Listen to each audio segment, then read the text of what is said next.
Encounter news, अब लेंगे हर खबर की खबर। इंदौर में आकाश कोचिंग इंस्टीट्यूट पर ठगी के आरोप लगे हैं। कोचिंग संस्थान ने एक पालक को फीस लौटाने का प्रलोभन देकर 1 लाख से भी अधिक की ठगी कर दी। इसी को लेकर आज पीड़ित अपनी शिकायत लेकर कलेक्टर कार्यालय जन सुनवाई में पहुंचा। पवन मंडलोई ने बताया कि उनके बेटे लक्की मंडलोई का उन्होंने गीता भवन के तुलसी टावर में दूसरे फ्लोर पर स्थित आकाश कोचिंग इंस्टीट्यूट में 11वीं और नीट की तैयारी के लिए एडमिशन कराया था। एडमिशन के दौरान उनकी मुलाकात आकाश कोचिंग संस्थान के ब्रांच मैनेजर दिवाकर यादव, कुणाल परमार और उनकी सहकर्मी एक मैडम से उनकी मुलाकात हुई। इस दौरान फीस को लेकर थोड़ा मोलभाव हुआ। उस वक्त पवन मंडलोई ने कहा कि अगर बच्चा आगे पढ़ाई नहीं कर पाया तो क्या होगा। इस पर दिवाकर, कुणाल और एक मैडम ने कहा कि वो फीस वापस कर देंगे। करीब 15 दिन लक्की कोचिंग गया, वहां उसका पढ़ाई में मन नहीं लगा और हॉस्टल में खाना भी अच्छा नहीं मिलता था। इस कारण वह बीमार रहने लगा। जब आकाश कोचिंग इंस्टीट्यूट से फीस वापस मांगी तो दिवाकर और कुणाल मुकर गए और धमकी देने लगे। इंदौर अपर कलेक्टर रिंकेश रियाज ने मामले में जांच करने के लिए संबंधित विभाग को निर्देश दिए हैं। इंदौर से एनकाउंटर न्यूज की रिपोर्ट। आज आप कलेक्टर साहब से मिलेंगे जन सुनवाई में, क्या शिकायत लेकर जब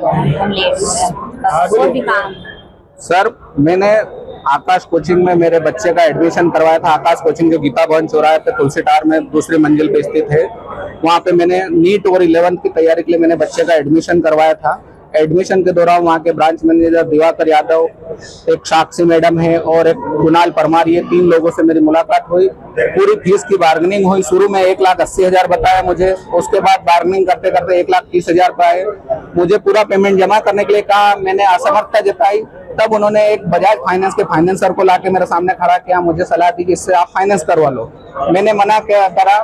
मैंने उनसे कहा कि अगर बच्चा नहीं पढ़ पाया या किसी प्रकार की परेशानी आई तो हमारे फीस का क्या होगा। तो उन्होंने मुझे पूरी तरह आश्वासन दिया कि आपकी फीस, अगर बच्चा आपका नहीं पढ़ पाता है, कोई समस्या आती है तो हम आपकी फीस आपको वापस कर देंगे।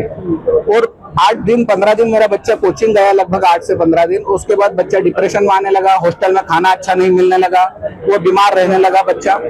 तब मैं बच्चे को वापस ले आया और मैं कोचिंग वाले के पास में गया तो उन्होंने कहा तुम्हें जो करना वो कर लो, हम पैसे वापस नहीं देंगे, और मेरे साथ अभद्रता करके मुझे वहां से निकाल दिया। कितने रुपए का लोन आपने लिया था? सर, मैंने लोन नहीं लिया, मैंने अपने रिश्तेदारों से कर्ज लेकर मैं पैसा दिया। तो इन्होंने टोटल पैसे 1,30,000 बता के उसकी 2 किस्त कर दी। 71,893 रुपए मैंने उनको जमा करवाए, वो उन्होंने मुझसे जमा करवा लिए। उसके बाद में अगली किस्त अगस्त में देने के लिए कहा था, लेकिन उसके बीच में 8-15 दिन में बच्चा बीमार हो गया, मैं आ गया। तो मैंने कहा कि मेरे पैसे आप वापस दे दीजिए और आपको जो लगे वो भी, आपको महीने भर का अगर आपको कुछ काटना काट लीजिए। लेकिन उन्होंने कहा कि हम आपको 1 पैसा नहीं देंगे, आपको जहां जाना जो करना वो कर लो। तो मैं इसके लिए 8 से 10 दिन से परेशान हो रहा हूं। आज मैं माननीय कलेक्टर साहब के पास आया, मैंने आवेदन दिया। साहब ने मुझे अच्छा आश्वासन दिया है कि 1 दिन की कार्रवाई के बाद आपका काम होगा। हॉस्टल में भी हॉस्टल के लिए भी आपको हॉस्टल वाले ने भी मना कर दिया सर। आकाश कोचिंग और आशुतोष हॉस्टल के मालिक योगेश प्रजापति, दोनों के द्वारा मिलकर मेरे साथ ठगी हुई है। और अगर मैंने ये पैसा मार्केट से उठाया सर, रिश्तेदारों से लिया, नहीं मिला तो मैं कुछ भी, मेरा बच्चा भी कुछ भी कर सकता है और मैं भी कुछ भी कर सकता हूँ सर। आपका नाम? मेरा नाम पवन मंडलोई, निवासी था। हाँ, उसमें एक शिकायत आज प्राप्त हुई थी कि उसमें बच्चे को बाहर निकाला गया है, कार्रवाई नहीं की गई है। और मतलब उस बच्चा पढ़ रहा था, उसको कार्रवाई, उसको बच्चे को पहले से पढ़ाई कर रहा था वहाँ पर, लेकिन उसको है ना आज बाहर निकाला गया है। उसके बाद आज कार्रवाई के लिए लिखा हुआ है उनको, उसको वापस कार्रवाई। एनकाउंटर न्यूज, अब लेंगे हर खबर की खबर।